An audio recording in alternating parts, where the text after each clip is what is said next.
से अभी भस्म कर दूंगे तो कौन है? अब राक्षस सोचने लगा क्षणिक सुख के कारण तो हम स्वाहा हो जाएंगे, अब नहीं बच सकते। तो रोने लगा राक्षस, देवी क्षमा कर दो, मेरा नाम दुर्माली राक्षस है। रानी ने कहा मैं तुम्हें क्षमा नहीं कर सकता, मेरे साथ इतना बड़ा विश्वास था, छल जो आज कलयुग में छल हो रहा है। महारानी हाथ में चलने श्राप लेने के लिए सोच रही, तब तक राक्षस घबराया, अब कैसे प्राण बचे, चरणों में गिर गया। महारानी मुझे श्राप मत दो, वरदान मांगो, जो चाहो मांगो, हम मायावी हैं।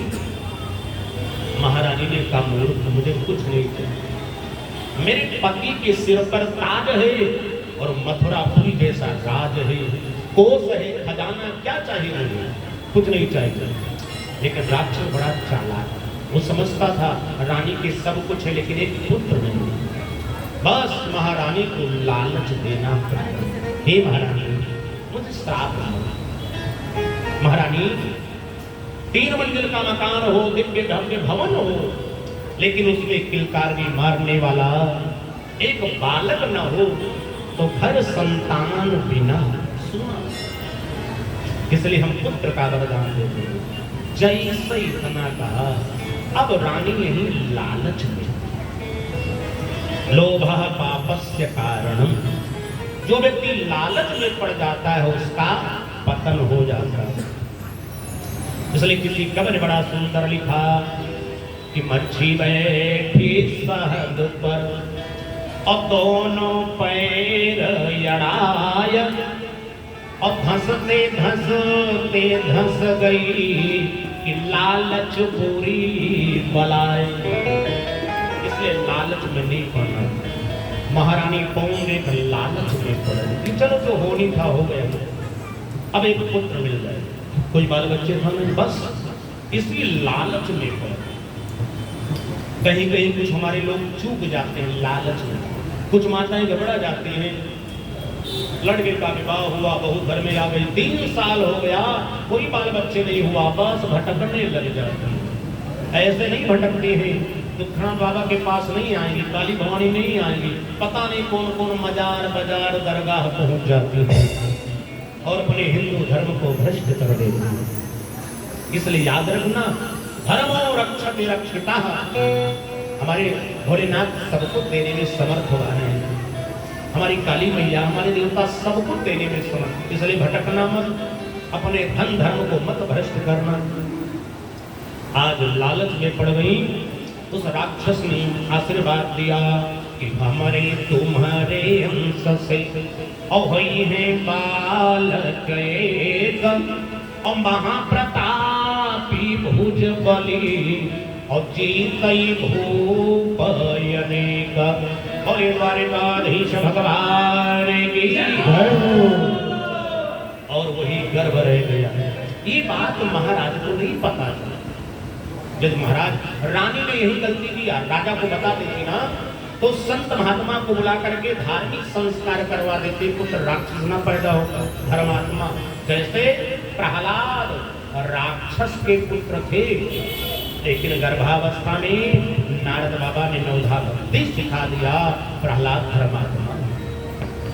लेकिन यहाँ पर कौन एक ने अपराध गलती किया, ये रहस्य पति को ही नहीं लगा कि मेरे साथ छल और यहीं पर कर दिया। कालांतर में जब समय पूर्ण हुआ, बालक का जन्म हुआ, नाम पड़ा दंत। यहीं पर पौंडेक ने अपने पातिव्रत धर्म को भंग किया। इसलिए याद रखना, हर व्यक्ति को सावधान रहना चाहिए, कहीं आसक्ति में पड़ करके हम अपने धर्म को न खो बैठे। जबकि हमारे भारत देश में विश्व की बात करते हैं, सबसे ज्यादा धर्मात्मा भारत देश में, सबसे ज्यादा पतिव्रता माताएं बहनें भारत देश में, इतना कहीं भी नहीं जितना भारत। और भाई 3 लोग तो देश को चलाते ही, 3 बनावे देश को, संत सती और सूर, और 3 मिटावे देश को, कायर कपटी क्रूर। इसलिए संसार में जो पतिव्रता स्त्रियां होती है ना, वो देवी के समान बताई गई। कौन एक महान पतिव्रता थी, लेकिन छल हुआ, इसलिए सबसे ज्यादा पतिव्रता हमारे भारत देश में है। भोले बाबा ने पार्वती मैया से कहा, देवी इस संसार में 10 लोग धन्यवाद के पात्र हैं। वो 10 लोग कौन है भाई? देखना उन सब में हम लोग का नंबर आता है कि नहीं। 10 लोग धन्यवाद के पात्र हैं, ये भगवान शंकर जी ने कहा पार्वती। पहला नंबर का धन्य स्वदेश जहां सुर सरी, वो देश धन्य है जहां पर कल कल निनाद करती हुई परम पावनी गंगा जी बहती। तो हमारा देश धन्य नहीं भैया, अरे महाधन्य। एक गंगा नहीं बहती है, 10 गंगा बहती है। ये अलकनंदा गंगा, ये त्रिशूली गंगा, ये बागमती गंगा, ये बाण गंगा, ये राप्ती गंगा, ये ताप्ती गंगा, ये गोमती गंगा, 10 गंगा जी बहते हैं। इसलिए भारत देश महाधन्य। पहला नंबर धन्य देश में आप लोग रहते हो, धन्य है भारत देश। लेकिन इस देश में भी कैंसर प्रारंभ हो गया है, रोग लग गया है। सुख से हमारा हिंदू रहने को नहीं पा रहा है। कारण क्या आप सब लोग जानते हैं, हिंदू घटा तो देश वतन। दूसरा नंबर धन्य कौन है? दूसरा नंबर हमारे धर्म शास्त्रों में बताया गया है कि धन्य नारी पतिव्रतानुसरी। वो स्त्री धन्य है जो पातिव्रत धर्म का पालन करते हैं। तो सबसे ज्यादा भारत देश में पतिव्रता। याद आ गया, एक बार स्वामी राम तीर्थ विदेश में गए थे, पैदल घूमने के लिए निकले। चलते चलते श्मशान घाट पहुंच गए, देखा एक परम सुंदरी जवान स्त्री पति के समाधि पर बेना हाथ रही। स्वामी राम तीर्थ गदगद हो गए, धन्य हो देवी। हमारे भारत देश में बहुत पतिव्रता है। पति जिंदा रहे तब तक सेवा करती, हाथ पैर दाती, बेना चलाती, हवा करती। और तो पतिव्रता ने महान पतिव्रता कि पति मर गया, उसकी कब्र बन गई, उसके समाधि पर बेना हाथ गई। इसलिए तो महापतिव्रता। जैसे इतना कहा, उस स्त्री ने तो खिलखिला के हंस दिया, हे बाबा अतिव्रता प्रतिव्रता मैं नहीं जानती। बोले तब इतनी सेवा क्यों? का हमारे देश का नियम है कि पति मर जाए, जब तक उसकी समाधि सूख न जाए तब तक दूसरे विवाह का लाइसेंस ही नहीं मिलता है। अब 10 हो चुका, 11वां नंबर लगाना है। बोले शंकर भगवान की जय। इसलिए धन्य है हमारा भारत देश। धन्य नारी पतिव्रती अनुसरी, वो स्त्री धन्य महान पतिव्रता। इधर पवन रेख से थोड़ी भूल हो गई और जन्म हुआ कंस का।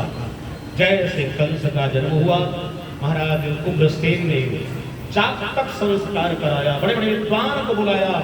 महाराज देखो, लोग दिखाते बच्चा पैदा हुआ, महाराज इसकी कुंडली देखो, किस नक्षत्र ग्रह में। जोशियों ने कहा महाराज ये तो मूल गणंद में पैदा हुआ है, अब तो मूल में क्या होगा? महाराज इसका तो ये परिणाम है, पिता के ऊपर सब कुछ पड़ा होगा। बोले क्या होगा? का राज्य भंगो भविष्यति, इसका मुख देख लोगे राज्य भंग हो जाएगा। और हे महाराज राजभंग नहीं, अरे कारागृहम भविष्य, तुमको जेल में भी जाना पड़ेगा। अब तो महाराज घबड़ हो गए कि धन्य हो भगवान, पुत्र पैदा हुआ कि शत्रु पैदा हो गए। ये घर में शत्रु, और सही बात लिखा है, घर में 4 शत्रु होते हैं। भगवान न करे किसी को घर वाले शत्रु मिल जाए, उनसे भी सावधान रहना चाहिए। 4 शत्रु कौन है? लिखा है ऋण करता पिता शत्रु, जो कर्जा लेकर के मर जाए वो पिता दुश्मन के से। लेकिन किस लिए कर्जा लिया है? शराब पीने के लिए, मांस खाने के लिए, अय्यासी में जो कर्जा लेकर के मर जाए वो पिता शत्रु के से। और दूसरा नंबर माता चाव्य विचारणी, जिसकी मां चरित्रहीन हो वो मां शत्रु के समान।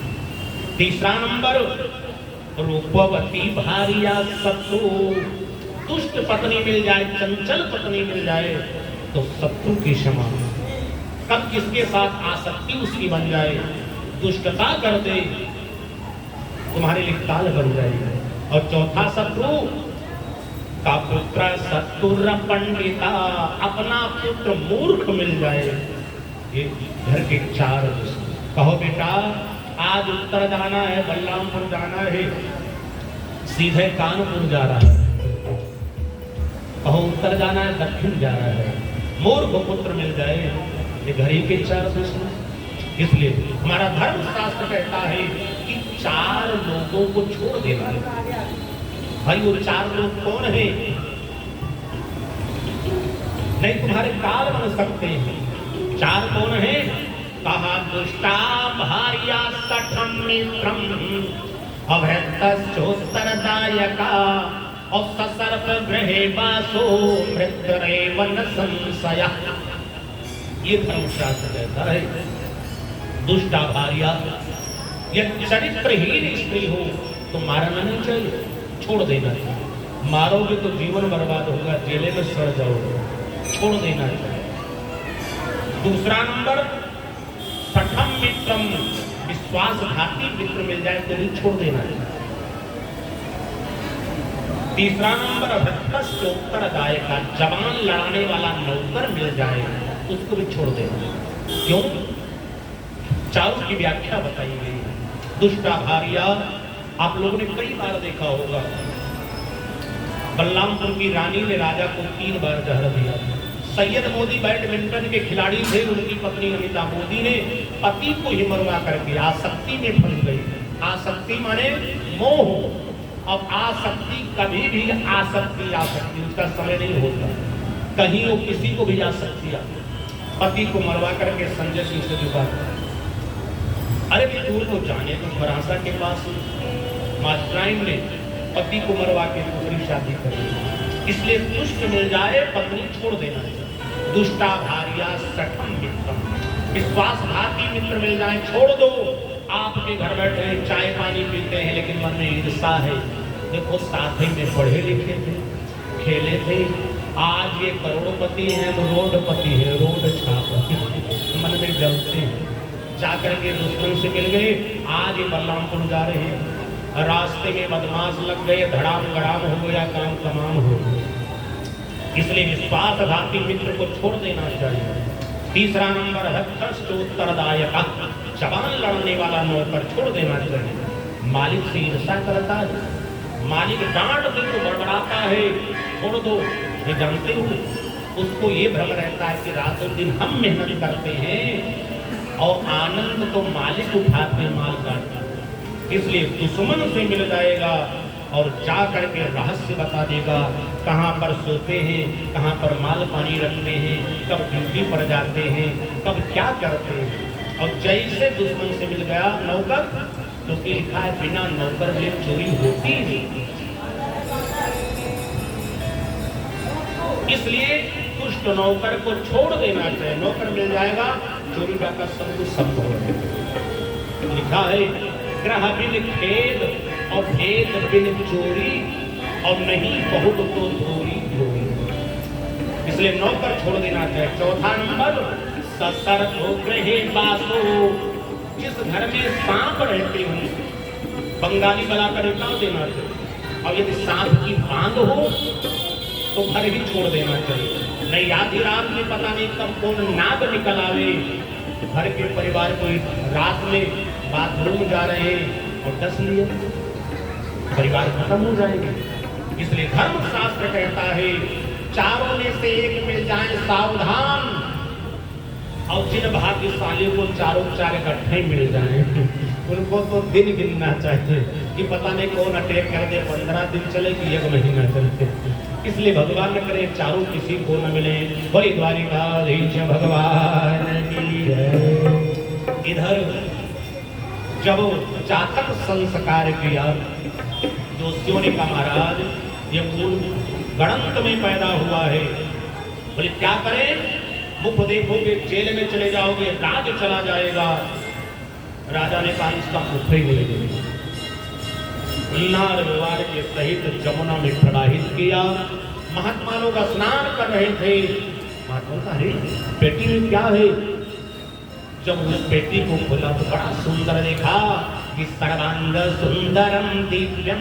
अरे बड़ा सुंदर बालक थे। महंत के पास ले गए गुरुदेव। जैसे महंत ने देखा अरे भैया कहाँ इसको ले आए हो? ये जानते नहीं, ये तो कंस है, कंसासुर है। अरे इसी के कारण हमारे भगवान का अवतार होगा। अब इसको मत फेंको, रहने दो। पालन पोषण किया। जब बड़ा हो गया संतों ने कहा भाई कंस ध्यान रखना, हमें ने पालन किया है, तुम्हारे पिताजी तो नदी प्रवाहित कर दिए। आज जब कंस बड़ा हो गया चल दिया, चल करके पहुंच गया मथुरा में पिताजी के पास।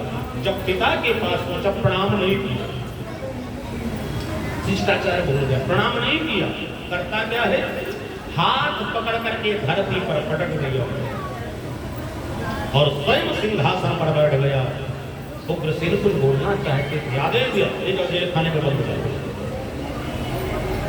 अब उग्रसेन और कौंडिन्य हाथों में हाथ पड़ी हुई जेल खाने बंद। कंस राजा बनकर के बैठ गया।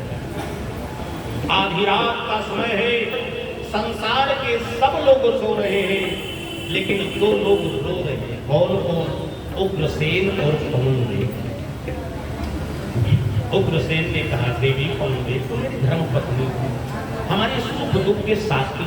तुम्हें पता है कि मैं कितना बड़ा दानी राजा हूँ, कितना पूर्ण किया है।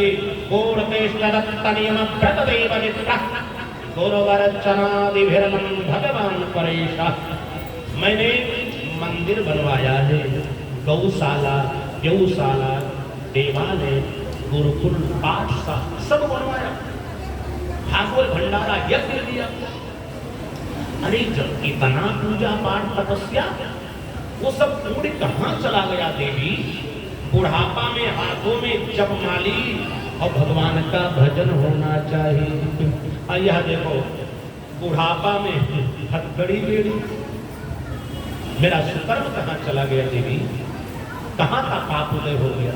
ऐसा कुछ जब ये कहा तब फोन रेट के लेते आंसू, हे स्वामी ये आपका पाप नहीं, हमारा पाप। ये आपका पुत्र नहीं, ये राक्षस का। जब इतना कहा तब राजा ने कहा रे देवी का वर्षा जल कृषि सुखाने। अरे जो समय सब निकल गया, अब बताने से क्या। एक बात याद रखना भैया, धर्मशास्त्र कहता है अवश्यमेव भोक्तव्यम कृतम कर्म शुभा शुभई, जैसी करनी वैसा फल, आज नहीं तो निश्चय फल। और ये भी लिखा है कि भक्त के अपराध को भगवान को झेलना पड़ता है, गुरु के अपराध को, शिष्य के अपराध को गुरु को झेलना पड़ता है, पत्नी के अपराध को पति को झेलना पड़ता है, पुत्र के अपराध को पिता को झेलना पड़ता है। लोग कहते हैं ना जो जैसा करेगा वैसा, बात तो ठीक है, लेकिन कोई अपराध कोई करता है, भोगता कोई, इसलिए सावधान रहना। इधर प्रियात्मा बंधु राज सिंहासन पर कंस बैठा, आदेश दे दिया मेरे राज्य में कोई वेद शास्त्र पुराण नहीं कर सकता, वेद मंत्र का पाठ नहीं कर सकता, धर्म बंद करवा दिया। असुरों को आदेश दे दिया पूजा पाठ सब बंद। अब असुरों ने वही करना प्रारंभ कर दिया कि जहि जहि पे सुधेनु जुपामई, अब नगर गांव पुरया लगाने। जिस गांव में गौ ब्राह्मण संत मिलते हैं उनका वध कर दिया जाता है, मार दिया जाता है। और सही दिखाई पड़ लगता है कलयुग में समय वही आ रहा है। कई जगह देखो सब मार दिए जाते हैं तो कुछ भी नहीं होता, हाहाकार मच गया। इधर कंस के चाचा का नाम देवक। अब देवक के पास एक कन्या जिसका नाम देवकी। देवकी सयानी हो गई, देव पहुंच गई भैया कंस, अब तेरी लाडली बहन सयानी हो गई, इसके हाथ पीले करना। कंस ने कहा चाचा चिंता मत करो, अब विवाद हो। देखो भाई कन्या के विवाह में 4 चीज देखा जाता है। हमारा धर्म शास्त्र कहता है कि जो घर बर कुल हो या अनुपा और करिए विवाह सुता अनुरूपा, करिए विवाह सुता अनुरूपा, करिए विवाह